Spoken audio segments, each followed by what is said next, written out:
Good morning, everyone. Today I'm going to talk about to meet Buddhist monks. To meet Buddhist monk is one of the blessing. Why? Because we can get benefit from meeting such monks. We can learn from them, we can get idea from them, or we can derive derive encouragement or inspiration. So it's necessary for to associate with Buddhist monks or a spiritual teacher, right? Because we we endowed with development, we so busy, we have no enough time to develop our mind, and we cannot study easily relevant to Buddhism. It's hard for us to understand. Sometimes the texts are full of Malay language. It's not easy language in Buddhism. So when you study, it can make you hard and difficult to understand the whole meaning of the text. So you cannot understand easily the Buddha words or the Buddha teaching. But however, you have an opportunity to learn from Buddhist monks. So you meet Buddhist monk, you have a good chance to ask. You can have good chance to listen to the advice or the words, so you can understand the Buddha teaching easily. When they have good brain, good explanation to you, you can learn from them easily, right? So it's not hard for you when you study, when you often go to meet such monks. You will the right encouragement and inspiration, so you can practice the Buddha teaching easily after you understand what the Buddha have taught you.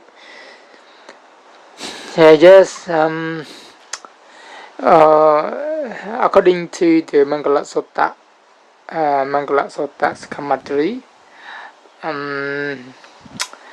to see Buddhist monks is the one of the blessing, because you will get many benefits, right? For example, you meet such monks, you can give them something, right? Yes, when you give them something, you get benefit from your activity or from your doing, right? Buddhist monks are moral. According to the Buddha teaching, there are great Buddhist monks. Yes, there are great Buddhist monks. So we, in the present time, it's hard for us to give material gift to noble monks or great monks, but we can do both, simple monks and great monks in present life.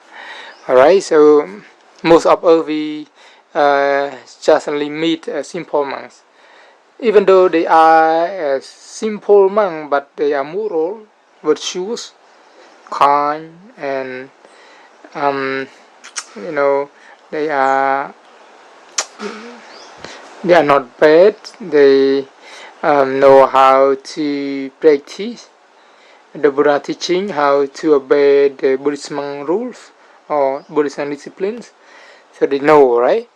when they know and they practice or they follow them, mean they can be a good monks. They are moral, kind, generous, and virtuous.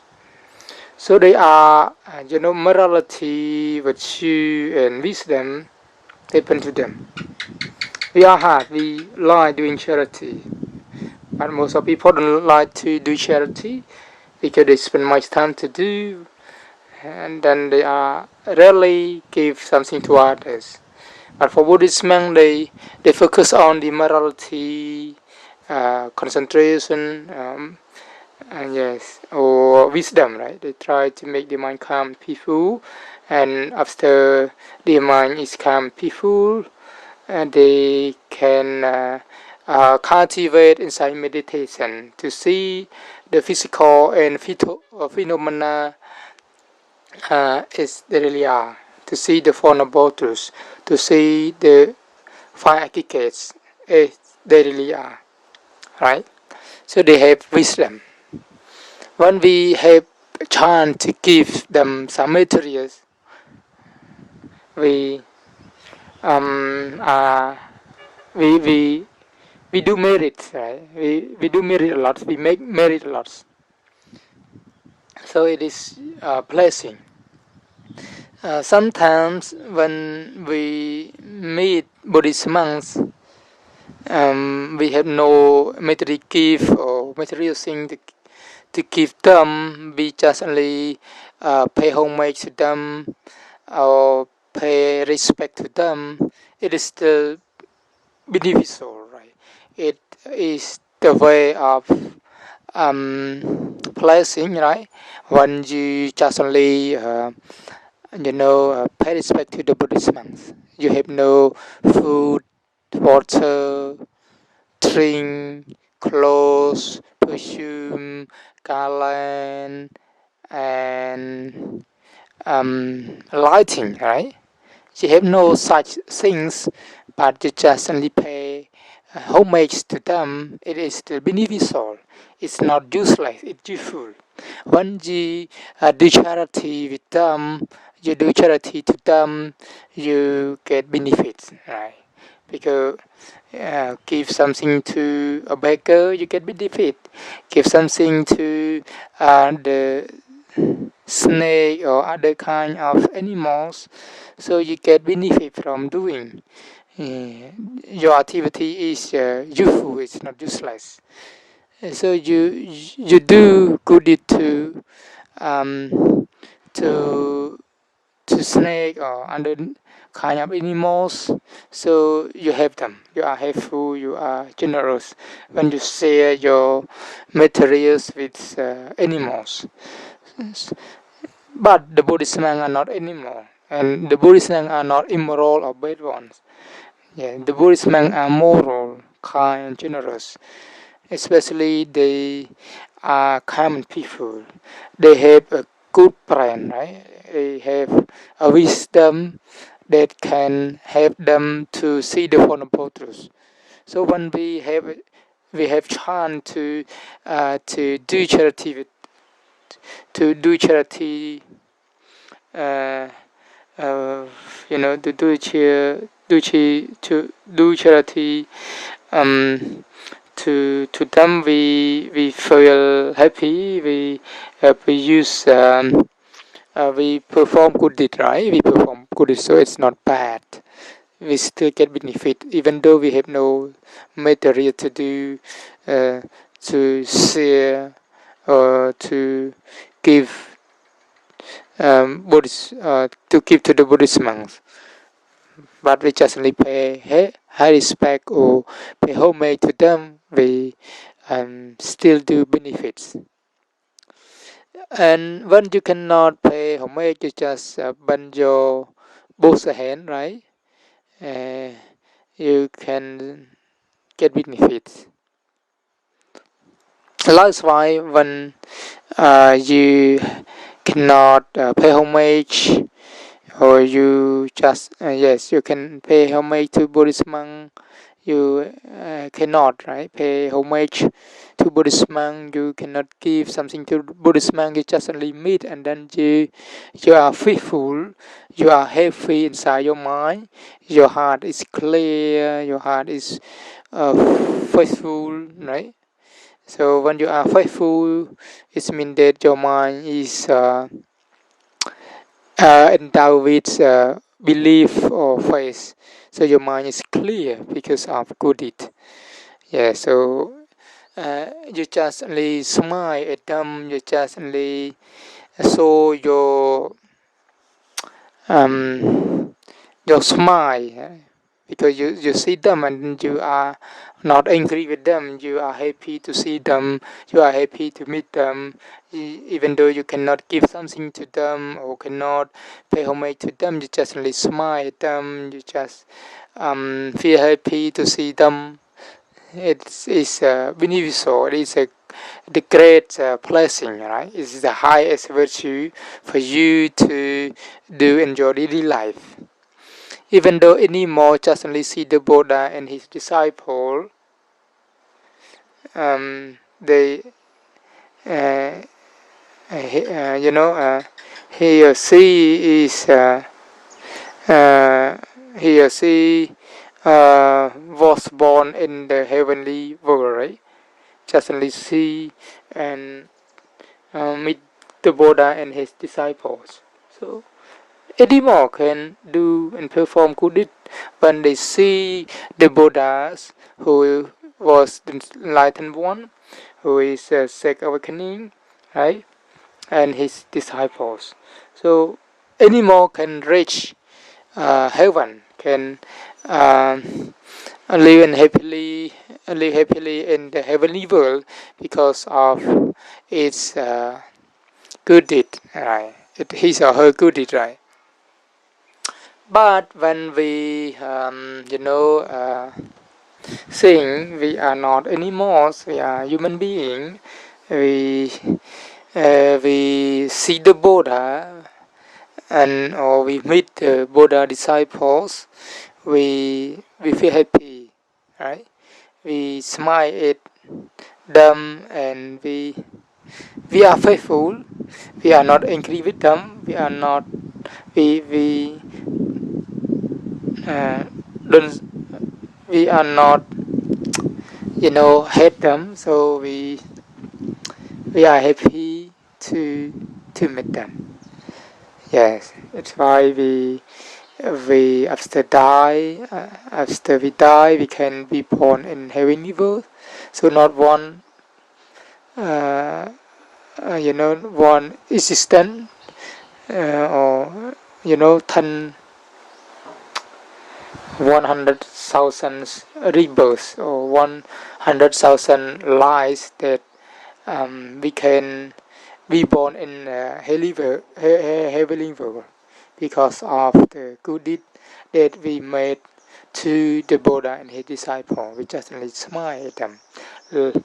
Likewise, similarly, the animal just only show its face to the Buddha without giving something to the Buddha and his disciple. He or she can be born in heavenly levels, right? So it's good to see such monks, right? Yeah, opposite of these, a person who are angry with Buddhist monk, they curse, they harm, they kill Buddhist monk, so they cannot escape from the four full abodes because they are disturb or they are destroy, they are take Buddhist monk lives. They cannot live happily in this world and after world. After they die, they can be a hungry ghost or uh, animals or hell beings. So they are suffer in such worlds. It is very important for us to meet Buddhist monks. We can give something to Buddhist monks, pay respect to them, just have no something to give. We just only feel happy and we can smile at them. We say welcome them. So we produce goods. We do skillful activities, right? So after that we can be born in the heavenly world or human worlds. Right, so it's necessary for us to associate with Buddhist monks or meet Buddhist monks. Yeah, when we see or meet Buddhist monks, we are able to ask them the question. When we don't understand the Buddha teaching, we are able to ask them what is right, what is wrong, what it claim proof, what it claim lies, and we can ask. So we can increase our understanding. We can learn from them. We can follow them, right? And they can practice to be enlightened one, to be a noble one, right? So we are happy. We are strong enough to be like them, to be them, right? We want to see the Four Noble Truths, so they can give the development. They can give up the development, so we can give up development as well. Right? We have enough ability to give up. Right? No need to keep development. No need to maintain delusion, ignorance, desire or hatred. No need to keep. No need to preserve development, because the development of a disturbed earth, hurt us, or push us to the four vulnerables. Yeah, so we should to remove development. Right.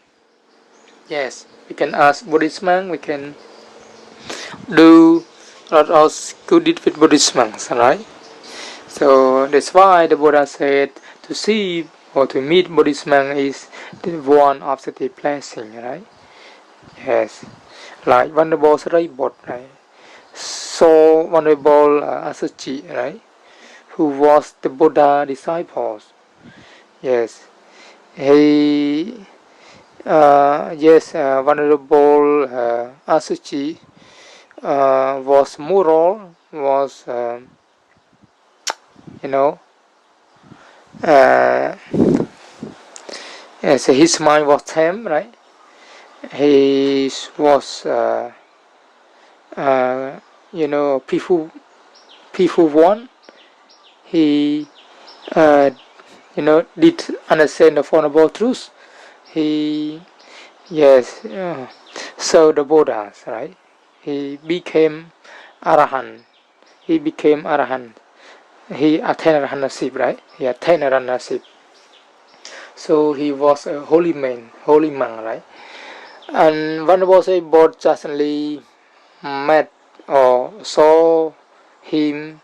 Venerable, I want to say, Upatesa justly, Sariput justly saw Venerable Asachi. He was fearful. He admired him. He didn't see such a recluse. He knew that he was not simple one. He was good one or noble one, because his bright body, his colorful, or his complexion of beauty. And so one Sariput, yeah, how do I say, Upatesa, right? Or Sariput knew that he was good one. That's why he approached Venerable, Venerable Asachi, and then asked him the question. So after asked, Venerable Upatesa understood the Buddha teaching easily after he listened, he understood the Buddha teaching easily, because when Sariput was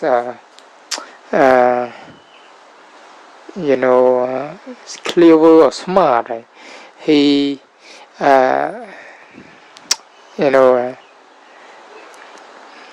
so he's so diligent, he intellectual, that's why he understood the Buddha words easily after Venerable Asachi explained him, right? Or no explain him, just only recite the Dharma, right? So Venerable Sariput, I say Sariput understood the Buddha teaching easily, and he transferred the Dharma talk to Moggallana Brahmin, right? Then Moggallana understood as well. So they were ordained as a Buddhist monk, right? And then they become a right and live hand of the Buddha, right? They yes, yeah, they were opportunity. They were lucky or fortunate when they justly when they encountered the noble one. Yeah, they saw the samana or the recluse. Then they both knew the Four Noble Truths, right? Because associate with monks or spiritual teacher. So without Buddha or the Buddha disciple, we cannot remove the defilement. Like Venerable Sri Buddha could not remove defilement when he didn't see the Venerable Asachi, but because he saw a Venerable Asachi and then he listened to his teacher thought, his teacher Dhamma, and then Sariput Brahmin knew the Four Noble Truths can become steam internal, right? He Sautapanna. Right? So because of meeting monks, right? Meeting the close. So Venerable Asachi was a recluse, was a monk who was a Buddha disciple, right? So Sariput Brahmin saw a monk, right? And then he gave up the development constantly. Okay, I say at the moment it's very important for us to meet Buddhist monks and to ask the question in order to understand the Buddha teaching, so that we can remove the four defilements. We cannot remove defilement when we didn't meet the Buddha or his disciple. So meet the Buddha disciple is the one of 30 blessing that we should associate. We should make friends with them, right? We want to meet, we want to see them because they are moral and kind. Especially they have good brain to share the understanding with us, so we can get what they know, what they share with us. So when we associate again and again, we can improve our spiritual. How do you say? We can enhance our ability, enhance our wisdom, because we are we have low mindfulness. We are always careless. That's why we need the Dhamma in order to strengthen our understanding, especially to see the Four Noble Truths. Right? To see the Four Noble Truths, we should associate with monks or the Buddha. So now we cannot meet the Buddha directly or meet the noble monks directly. We just only meet the Buddha statue, or we see only Buddhist monks who are simple. But however, we can understand we can give something to them. We can listen the Dhamma talk, and we try to follow them because they not busy like us, like all of you, right? They have no duty to look after the children or the wives, or have no work to do, but they have much time for themselves in order to make their mind calm and peaceful, right? They have enough time to cultivate the tranquility and inside meditation, right? To make their mind uh, still, right? To make the mind quiet, and to cultivate inside meditation, vipassana, right? They cultivate vipassana or contemplate body and body, uh, feeling and feeling, mind and mind, and Dhamma and Dhamma, right? They try to cultivate or contemplate the four foundations of mindfulness. When they cultivate such, they will see the the suffering is really it, right? So it's very important for us to see the vulnerable truth, or to see the thing as they really are, the physical and mental phenomena as they as they really are, right? To see the vulnerable truth. So to see, you don't forget to meet the Buddhist monk or the Buddha. So we can go through to the Buddha teaching by reading the book, the canon, the basket, or we can listen to Buddhist monk Dhamma talk. So we can improve our understanding. So we will be faithful in the Buddhism. Yes, if we believe the Buddha, the Dhamma, and the Sangha, and if we take the Buddha, the Dhamma, and the Sangha as our refuge, and then we try to make our mind calm and peaceful. So to make our mind calm and peaceful, we should undertake precepts, and then we cultivate tranquility meditation. After our mind calm and peaceful, we can develop wisdom, right? To contemplate inside meditation. So it is a way to end off suffering, right? When we study, when we learn. Yes, it's enough for me. I would like to say sorry when I make mistake during my speech. Thank you.